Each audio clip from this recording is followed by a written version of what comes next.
अस्सलाम वालेकुम, welcome to my YouTube channel Damas kitchen. आज हम अपने किचन में बनाने जा रहे हैं वो है बहुत ही माउथ वाटरिंग सा हंटर बीफ। तो इसकी ट्रिक्स टेक्निक्स, कैसे इसे माउथ वाटरिंग बनाना है, कैसे इसे जूसी बनाना है, ये सब मैं आपके साथ शेयर करूँगी आगे चल के। लेकिन इससे पहले अगर अभी तक आपने मेरे चैनल को सब्सक्राइब नहीं किया है तो काइंडली इसे सब्सक्राइब कर दें और साथ में जो बेल का आइकन है इसे प्रेस करना मत भूलिएगा। तो चलिए स्टार्ट करते हैं। हंटर बीफ बनाने के लिए जो हमें चीज़ें चाहिए होंगी, half cup chilli sauce, half cup soya sauce, half cup दही, हाफ़ कप विनेगर। ये हमने जो गोश्त का पीस लिया है वो पूरा एक पीस है। ये तकरीबन हाफ़ केजी का पीस मैंने लिया है। इस पर हल्का हल्के सा फ़ैट लगा हुआ है, इसे फ़ैट को रिमूव नहीं करना है। इसी के साथ हम इसे रेडी करेंगे। Half tablespoon black pepper, 2 tablespoon Bihari kebab masala, 2 tablespoon chicken tikka masala, 2 tablespoon धनिया, ज़ीरा और बोरी मिर्चें, तीनों को मिक्स करके पीस लिया था, और 2 बड़े खाने के चम्मच लहसुन अदरक का पेस्ट। इन चीज़ों से हम तैयार करेंगे हमारा हंटर बीफ, जो कि बहुत ही चटपटा और मज़ेदार होने वाला है। तो सबसे पहले हम एक मिक्सिंग बाउल में लेंगे soya sauce, vinegar, chilli sauce और दही। सारी चीज़ें एक साथ एक बाउल में ले लेंगे और इसे अच्छी तरह से मिक्स करेंगे ताकि सारा जो हमारा लिक्विड है वो सब एक साथ मिक्स हो जाए।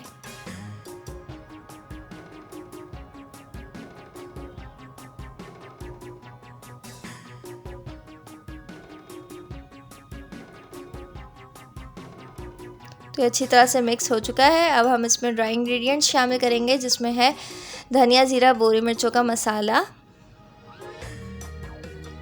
कुटी हुई काली मिर्चें, चिकन टिक्का मसाला,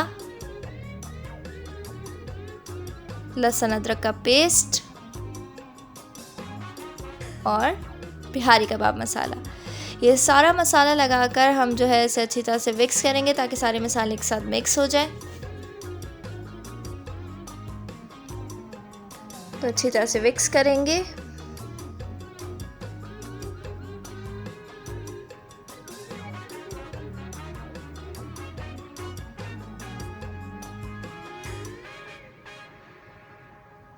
तो हमारा मसाला अच्छी तरह से मिक्स हो चुका है।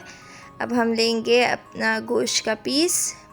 मैंने गोश्त इसी में ले लिया है जिस कंटेनर में मुझे इसे रेडी करना है।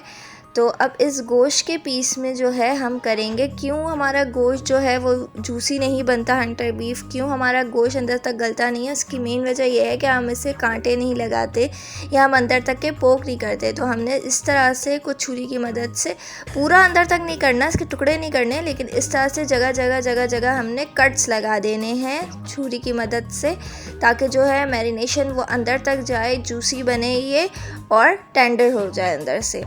तो इस तरह से हम सारी जगह कट्स लगा दिया है। अब जो हमने मैरिनेशन रेडी की थी वो इस गोश्त के ऊपर डाल देंगे, इस बीफ के टुकड़े के ऊपर डाल देंगे।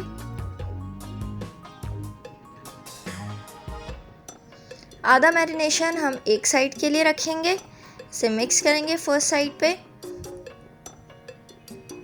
अच्छी तरह से इसकी मसाज करनी है ताकि जो हमने कांटे लगाए हुए हैं उसके अंदर भी ये मसाला चला जाए।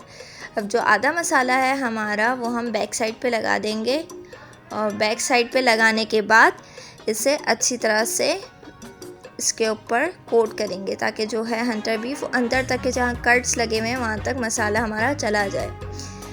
हंटर बीफ बनाने के लिए तकरीबन हमें 5 से 7 दिन चाहिए होते हैं इसको मैरिनेट करने के लिए, ताकि जो हमारा बीफ का टुकड़ा है वो अच्छी तरह से मैरिनेट हो जाए। और इस तरह देखें हमने मैरिनेट कर लिया है। अब मैं इसे फ्रीज़ कर दूँगी ऑलमोस्ट 5 डेज़ के लिए। तो 5 दिन हो चुके थे। अब अपना हंटर बीफ निकाला है। अब देखते हैं इसकी पोजीशन क्या है। तो देखें हमारा हंटर बीफ जो है वो बिल्कुल अच्छी तरह से मैरिनेट हो चुका था। और इसकी अब चलते हैं इसके कुकिंग प्रोसेस की तरफ।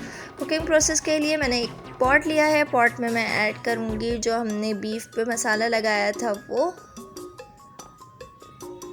और वो रखने के बाद जो हमने मैरिनेशन हमारी बची हुई है उसे हम ऐड कर देंगे इसके ऊपर।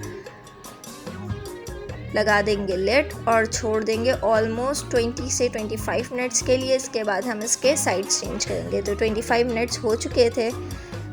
अब हम इसे जो है इसकी साइड चेंज करेंगे। देखें हल्का हल्का सा पानी अभी भी बाकी है इसका, क्योंकि गोश्त खुद भी अपना पानी रिलीज़ करता है और इसके साथ हमने लिक्विड मसाले डाले थे तो वो भी अपना पानी रिड्यूस करते हैं। तो अब हम इसे इस तरह से मिक्स करेंगे और इसे ऑलमोस्ट छोड़ देंगे 10 से 15 मिनट के लिए। अगर आपका इस पोजीशन पर कम हो तो आप इस पोजीशन में थोड़ा सा पानी ऐड कर सकते हैं। तो 10 मिनट बाद देखें मेरा बिल्कुल मसाला ड्राई हो चुका था।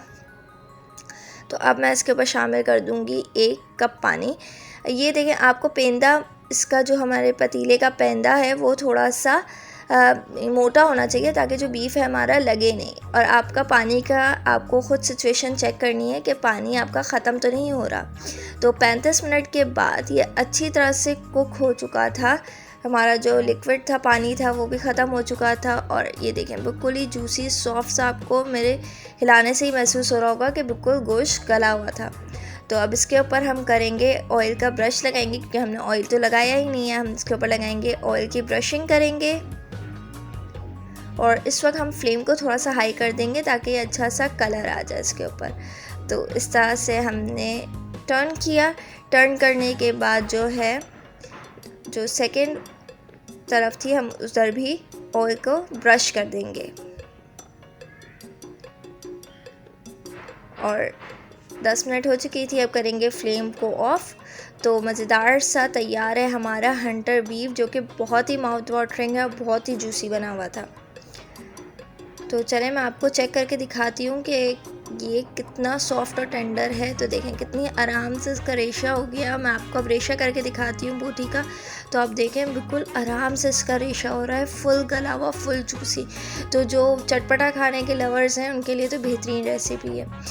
आई होप कि ये रेसिपी आपको अच्छी लगी होगी। अच्छी लगी हो तो इसे लाइक करें और फ्रेंड्स एंड फैमिली में शेयर करें। उम्मीद करती हूँ कि इस ईद पर आप इसे ज़रूर ट्राई करेंगे। ज़िंदगी रही और सेहत के साथ दिया। तो मिलेंगे इंशाल्लाह एक नेक्स्ट नई वीडियो के साथ। टिल देन अल्लाह हाफ़िज़।